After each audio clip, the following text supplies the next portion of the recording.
Hello दोस्तों, कैसे हैं आप लोग। तो आइए आज हम बात करने वाले हैं स्टाफ नर्स के वैकेंसी के बारे में, क्योंकि कुछ लोग कंफ्यूज हैं कि जो अदर स्टेट के बच्चे हैं वो विदाउट बीएनआरसी जिन्होंने फॉर्म भरा है तो वो सिलेक्शन हो पाएंगे या नहीं हो पाएंगे अगर उन्होंने मार्क्स अच्छे अचीव किए हैं तब। तो और कुछ लोगों का ये भी कहना है कि बीएनआरसी ने जो है बीटीएससी वालों ने जो है एक ऐसा नोटिफिकेशन में दिया है कि जिसके पास 4,000 की स्लिप होगी वही बच्चा जो है वो उसमें सूटेबल है, यानी कि उसका जो सिलेक्शन तभी होगा जब उसके पास 4,000 की स्लिप होगी। तो आइए अब हम ऐसा ही कुछ इसमें देखने वाले हैं कि ऐसा कहाँ पे लिखा है और बीएनआरसी ने क्या क्या चीज़ें जो हैं वो मांगी थी। तो ये स्वास्थ्य विभाग बिहार पटना के अंतर्गत स्टाफ नर्स के रिक्त पदों पर नियमित नियुक्ति हेतु सामान्य प्रशासन विभाग बिहार पटना के माध्यम से प्राप्त अनुयाचना के आलोक के सहयोग उम्मीदवार से विहित पत्र में आयोग की वेबसाइट पर दिनांक 25/4/2025 से 23/5/2025 तक ऑनलाइन आवेदन किए जाते हैं। तो यानी कि इसका जो टाइम ड्यूरेशन था ये 25/4 से 23/5/2025 था। इसमें इसने पद बोला स्टाफ नर्स, वेतन ये दिखा दिया उसने, योग्यता इसने ये बोला था कि जो जनरल नर्सिंग मिडवाइफरी है उसका इंडियन नर्सिंग काउंसिलिंग से जो रजिस्ट्रेशन की टाइम ड्यूरेशन होती है वो वैलिड होना चाहिए, वैलिडिटी उसकी होनी चाहिए, न्यूनतम होनी चाहिए। और उसके बाद उसने बोला था जो परंतु बिहार राज्य से बाहर के जो बच्चे हैं उनके पास इंडियन नर्सिंग काउंसिलिंग जो उनका कॉलेज है वो सूटेबल होना चाहिए। उसमें उसने ये नहीं बोला था कि आईएनसी का सर्टिफिकेट चाहिए, उसने बोला कि जो कॉलेजेस हैं उसके वो सूटेबल होने चाहिए आईएनसी के। साथ ही बिहार ने क्या किया, बीएससी नर्स को भी इसमें इन्वॉल्व कर लिया। ये पद दिए उसने, आप देख सकते हो कैटेगराइज के अकॉर्डिंग उसने पद को जो है वो डिवाइड किया था, जो कि आप लोग अच्छे से जानते हैं, तो इसके बारे में हम ज़्यादा चर्चा नहीं करेंगे और आगे चलेंगे। जो आयु सीमा थी वो उसने 1/8/2024 की न्यूनतम आयु 21 वर्ष होनी चाहिए, यानी कि जो 1 अगस्त 2024 के करीब में उसकी जो आयु वो 21 वर्ष होनी चाहिए। इसके बाद ये इसने कुछ छूट वगैरह दी, इससे हमें कोई ज़्यादा लेना देना था नहीं, तो हम बस वही चीज़ ज़्यादा देखेंगे जो लोग बागों के अंदर इल्यूज़न डाला हुआ है कि ऐसा अगर नहीं होगा तो हमारा सिलेक्शन नहीं होगा। ठीक है, तो हम उसके बारे में बात करेंगे। ये तो उसने देखो उसने बोला फर्स्ट सेकंड, ये तो आईयू के लिए है क्योंकि उसने जो न्यू नोटिफिकेशन दिया था उसने ये सब उसमें इन्वॉल्व किया हुआ है, वो आईयू के लिए है। बाकी आरक्षण के लिए बोल दिया यहाँ पे उसने। ठीक है, पिछड़ा वर्ग जो भी आरक्षण वो देता है अपने अकॉर्डिंग, जो वहाँ के लोग हैं उनके अकॉर्डिंग। उसके बाद उसने बोला आरक्षित कोटा कौन कौन सा है, SC ST EBC BC EWS और WBC, ये सारे जो है इनको आरक्षण देखने को मिलेगा। बाकी यूआर को कोई आरक्षण इसमें नहीं दिया हुआ है। EWS अब आ गया है यूआर के लिए, जो जनरल लोग हैं और जो गरीब हैं वो EWS से फॉर्म भर के जो है वो आरक्षण प्राप्त कर सकते हैं। ठीक है, इसके बाद भाई मैं वही देखना चाह रहा हूँ, क्यों हो सकता है कभी कभी हमारी आंखों से धोखा हो जाता है, वो 4,000 की स्लिप में देखना चाह रहा हूँ बस। तो यहाँ पे उसने ख खंड दिया है जो दिव्यांगज के लिए बारे में उसने बताया है। शासन प्रशासन ये 6th में दिया है, शासन प्रशासन विभाग बिहार के पात्रांक 13/18/5 दिनांक 3/9/2015 के आलोक में राज्य के वैसे स्वतंत्र सैनानी की सीट के बारे में है, तो ये इतना खास कुछ है नहीं हमारे लिए।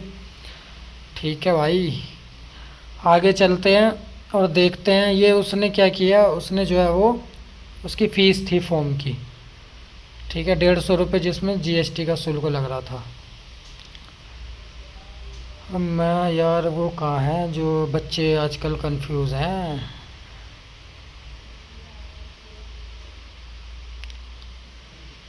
ये यहाँ पे आ जाते हैं हम। ये इसने अंक के बारे में दे दिया है, 100 अंक का ये पेपर है जिसमें जो है 25 अंक जो उन बच्चों को मिलेंगे जो बच्चे वहाँ पे संविदा पर या कर्मचारी है। ठीक है, प्राइवेट में है उनको भी ये मिलेगा। इसके बाद इसमें 5 अंक जो है प्रति ईयर के देखने को मिलेंगे, 1 साल के 5 नंबर उसमें इन्वॉल्व होंगे और जिसका इन्वॉल्व होगा उसका अंक 75 से जोड़ा जाएगा, ये भी याद रखना। तो जो एक क्वेश्चन है उसका अगर हम परसेंटेज निकालेंगे तो 0.75 के अकॉर्डिंग वो नंबर हमारा कैलकुलेट, यानी एक नंबर हमारा 0.75 के बराबर है। इसके बाद यहाँ पे उसने प्रतीक्षा का पाठ्यक्रम के बारे में बताया। प्रतियोगिता परीक्षा के प्रश्न पत्र में कुल 100 प्रश्न होंगे, जो आप सभी जानते हैं। 2 घंटे का पेपर है, ये भी आप जानते हैं, ठीक है। अध्याची विभाग द्वारा जनरल नर्सिंग मिडवाइफरी स्तरीय पाठ्यक्रम के आधार पर प्रश्न पूछे जाएंगे, यानी जनरल नर्सिंग जीएनएम के अकॉर्डिंग ही प्रश्न पूछे जाएंगे, और पूछे भी गए थे। ज़्यादा कोई हार्ड क्वेश्चन नहीं था। कुछ बच्चे कह रहे हैं कि 30 का बहुत हार्ड था, कुछ कह रहे हैं 31 का बहुत हार्ड था। तो हार्ड उनके लिए था जिन्होंने पढ़ाई नहीं की। अब जो बच्चे पढ़े हैं उनके लिए कोई ज़्यादा टफ नहीं था। हाँ, मीडियम लेवल का था, बट टफ कोई सा भी पेपर मेरे को लगा नहीं कि जिसको मैं ये कह दूं कि हाँ बहुत टफ पेपर था। तो टफ पेपर उनके लिए ज़रूर था। जो बच्चे नहीं पढ़े हैं तो उन्हें हर किसी को टफ लगता है, बाकी टफ पेपर कोई सा भी शिफ्ट का उसमें मेरे को नहीं लगा है। अब हम बात करेंगे तो ये उसके क्वालिफाई मार्क्स था, जो कि यूआर के लिए 40%, पिछड़ा वर्ग के लिए 36.5% और अत्यंत पिछड़ा वर्ग के लिए 34%, और अनुसूचित जाति और अनुसूचित जनजाति और महिलाओं के लिए 32% आरक्षण उसने वहाँ पे अनिवार्य नंबर किए हैं। अगर इससे कम किसी के नंबर हैं तो वो डी क्वालिफाई माना जाएगा, और उसी की वजह से वो सिलेक्शन उसका होगा ही नहीं किसी भी कारण, ठीक है। उसने देखो नीचे दिया, प्रतियोगिता परीक्षा में अभ्यर्थियों को अपने कोटि के अनुसार न्यूनतम अर्हता प्राप्त नहीं होने पर अभ्यर्थी का कोई भी दावा मान्य नहीं किया जाएगा। यानी कि अगर वो क्वालिफाई मार्क्स नहीं लेके आ पाता है तो उसको किसी भी प्रकार का सिलेक्शन से कोई नाता नहीं रह जाएगा, और वो कोई भी दावा वहाँ पे नहीं कर सकता है कि नॉर्मलाइजेशन के बाद मेरे नंबर क्वालिफाई से ज़्यादा हो गए हैं, तो उससे भी कोई फ़ायदा उसका नहीं होगा। तो ये याद रखना। उसने कार्यानुभव का लाभ लिखित प्रतियोगिता परीक्षा में उत्तीर्ण अभ्यर्थियों को ही मिलेगा, ठीक है। ये बोल रहा है, देखो ये बोल रहा है कि लिखित प्रतियोगिता परीक्षा में जो भी नॉर्मलाइजेशन है, कार्यानुभव प्रमाण पत्र संबंधित जिले के सिविल सर्जरी चिकित्सा, यानी जो भी वो नॉर्मलाइजेशन यानी बच्चों को दे रहा है 25 मार्क्स, वो उसके अकॉर्डिंग देगा जो इसमें दिया हुआ है उसने। और आगे हम चलते हैं। मेरे को बस वही इम्पोर्टेंट चीज़ देखो, महत्वपूर्ण निर्देश जो फॉर्म भरते टाइम पे उसने मांगे थे, और मेरा हर बार यही रहता है कि मैं ज़्यादा लंबी वीडियो ना बनाऊं और बच्चों को जो है अच्छी चीज़ें बता सकूं। तो उसने ये जो दिया था वो मैं प्रीवियस वीडियो में भी बता चुका हूं भाई। कुछ लोग कंफ्यूज थे तो ये दोबारा बनाना पड़ रहा है, बाकी मैं दोबारा किसी भी चीज़ पे वीडियो नहीं बनाता हूँ। अब देखो, उसने जनरल नर्सिंग मिडवाइफरी माना, बीएससी को मांगा, बिहार परिचारिक निबंधित परिषद से निबंधित होने का निबंध प्रमाण पत्र, यानी कि बिहार परिचारिका यानी बीएनआरसी से जो भी पार्षद है उसके क्या मांग रहा है, वो निबंधित प्रमाण पत्र, जो भी निबंध स्लिप के बारे में जो बच्चे बोल रहे थे वो ये यहाँ पे दिखा रहा है। इसके बाद उसने बोला बिहार राज्य से बाहर जो भी स्थान भारतीय है वो उसका इंडियन नर्सिंग काउंसिलिंग से सुटेबल सर्टिफिकेट होना चाहिए। जाति वगैरह के बारे में बोल दे, तो इसने 4000 की स्लिप के बारे में कहीं नहीं बोला। बाकी उसने बिहार परिचारिक निबंधन परिषद से निबंधित होने का तो ये आप उसने ये भी नहीं बोला है कि आपको जो है मतलब डेट जो दी गई है उससे पहले का हो, ऐसा भी उसने नहीं बोला। तो हम बीएनआरसी लास्ट में करा सकते हैं, जिसका सिलेक्शन हो जाएगा वो अपने डीवी के टाइम पे बीएनआरसी रजिस्ट्रेशन उसका होना अनिवार्य होगा, ध्यान रखना है बात। उसके बाद उक्त सभी प्रमाण पत्र अंक पर वही मान्य होंगे जिसका उल्लेख उम्मीदवार ने अपने मूल्य ऑनलाइन आवेदन पत्र में किया है। देखो, जिसने भी ऑनलाइन फॉर्म भरा है, जिस डॉक्यूमेंट से भरा है, सभी को संभाल के रखना है, क्योंकि वही डॉक्यूमेंटेशन वहाँ पे सबमिट होगा जो आपने वहाँ पे फिल किया है। बिहार परिचारिक निबंधित परिषद से औपबंधिक रूप से निबंधित अभ्यर्थियों को दस्तावेज सत्यापन के समय अंतिम फाइनल निबंधित प्रमाण पत्र देना अनिवार्य होगा। देखो उसने क्या बोला है यहाँ पे कि बिहार परिचारिका जो मतलब बीएनआरसी निबंधित परिषद से औपबंधिक रूप से निबंधित अभ्यर्थियों को दस्तावेज सत्यापन का मतलब होता है डीवी के टाइम पे, ठीक है, अंतिम समय निबंध प्रमाण पत्र जो उसका मतलब बीएनआरसी सर्टिफिकेट है या फिर स्लिप होती है वो वहाँ पे होना ज़रूरी है। वहाँ पे इम्पोर्टेंट नहीं था फॉर्म भरते टाइम पे। उसके बाद भी आ जाओ, संविदा के आधार पर नियोजित अभ्यर्थियों के विज्ञापन की कंडिका 2nd, 4th और 5th में 1st और 2nd के संबंध में प्रमाण, उसके लिए भी उसने क्या क्या मांगे हैं, प्रमाण पत्र मांगे हैं। जो भी मतलब बच्चे वहाँ पे ड्यूटी कर रहे हैं और वो अपना मार्क्स चाहते हैं तो उसको भी वहाँ पे प्रमाण पत्र देना अनिवार्य होगा। इसके बाद उसने कुछ इतना खास दिया नहीं है, यहाँ पे पढ़ लेते हैं एक बार। वैसे प्रमाण पत्र अंक पत्र जिसका उल्लेख अपलोड ऑनलाइन फॉर्म में नहीं किया गया होगा को आयोग द्वारा दस्तावेज सत्यापन में स्वीकार नहीं किया जाएगा। ये बोल रहा है जो वैसे प्रमाण पत्र अंक पत्र यानी कि जो मतलब हमारी मार्कशीट वगैरह है, अपलोड ऑनलाइन फॉर्म में अगर उसने नहीं किया है तो वो स्वीकार नहीं किया जाएगा। एवं उक्त के आधार पर आरक्षण कार्यानुभाव के अधिमानता से वंचित रहते हेतु अभ्यर्थी स्वयं जिम्मेवार होंगे। जो भी आप फॉर्म वहाँ पे भर रहे हो, अगर कोई मिस्टेक हो जाती है तो उसके जिम्मेदार स्वयं तुम होंगे, उसका जो है वहाँ पे कोई लेना देना नहीं होगा। बट ऐसा कुछ नहीं है, गलतियाँ सबसे होती हैं। और अगर आपका डीवी टाइम पे थोड़ी बहुत मिस्टेक होती है तो वहाँ पे आप क्या नाम है उसको बोलते हैं यार, मतलब एक सर्टिफिकेट लगा के हम उस पर दे सकते हैं, ठीक है, उसमें कोई बड़ी बात नहीं है, सब हो जाता है। इसमें किसी को जो है डिस्क्वालीफाई नहीं करेंगे, टेंशन मत लो आप लोग। अब यार देखो, बच्चे बोल रहे हैं 4000 की स्लिप जो भी है वगैरह वगैरह, वो तो मैंने इसमें नहीं पढ़ा कहीं पे भी, और आप भी एक बार पढ़ लेना, पूरी लास्ट हो गई है। पर मैं तुम्हें एक इम्पोर्टेंट नोटिस वो बता देता हूँ भाई। इसमें एक चीज़ थी,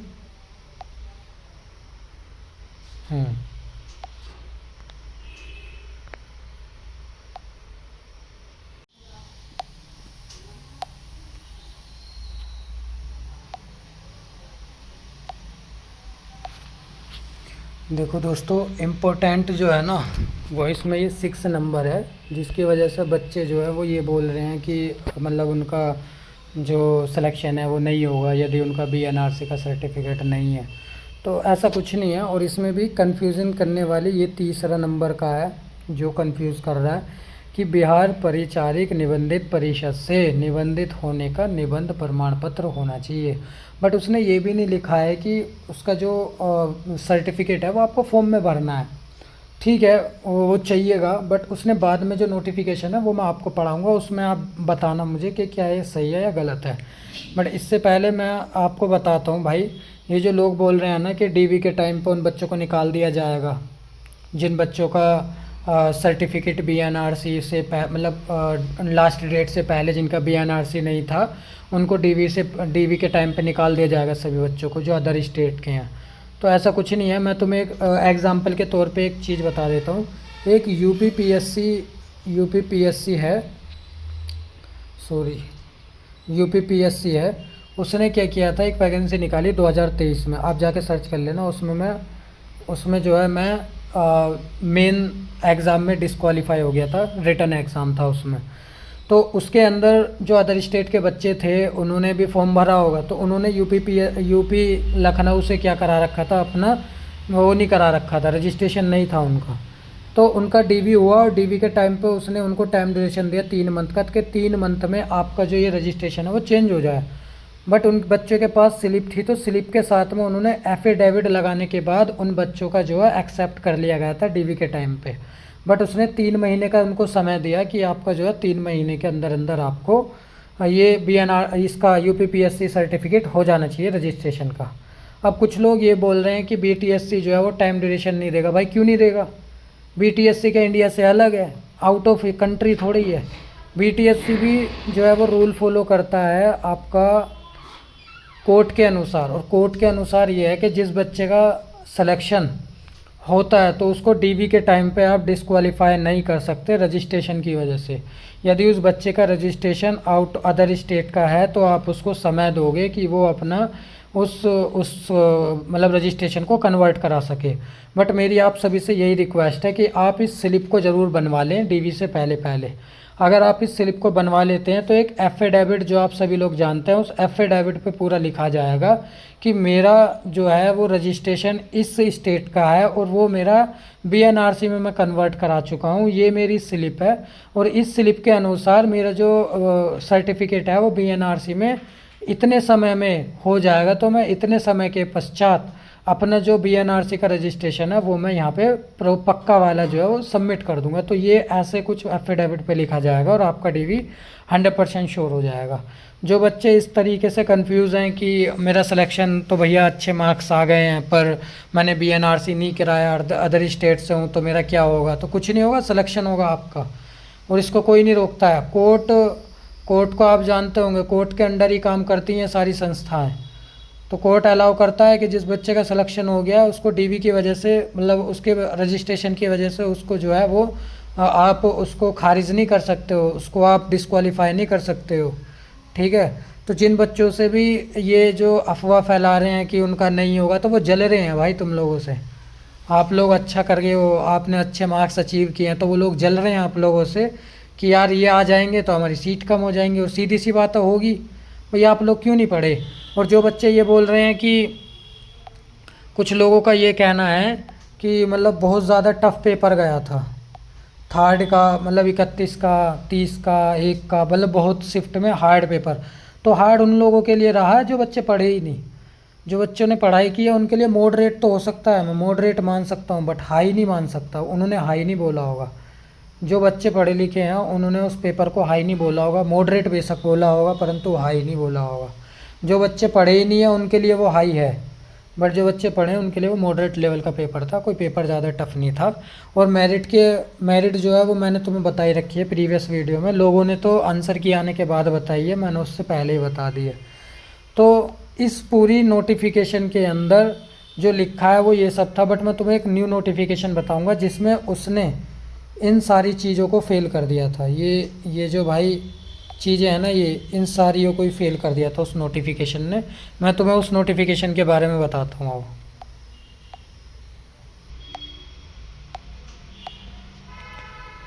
तो दोस्तों ये वो नोटिफिकेशन है जो उसने जो है 6 तारीख को 6ठे महीने 2025 में निकाला था, बिहार BTSC नहीं। और उसने देखो ये, अरे यार ये क्या हो रहा है बार बार।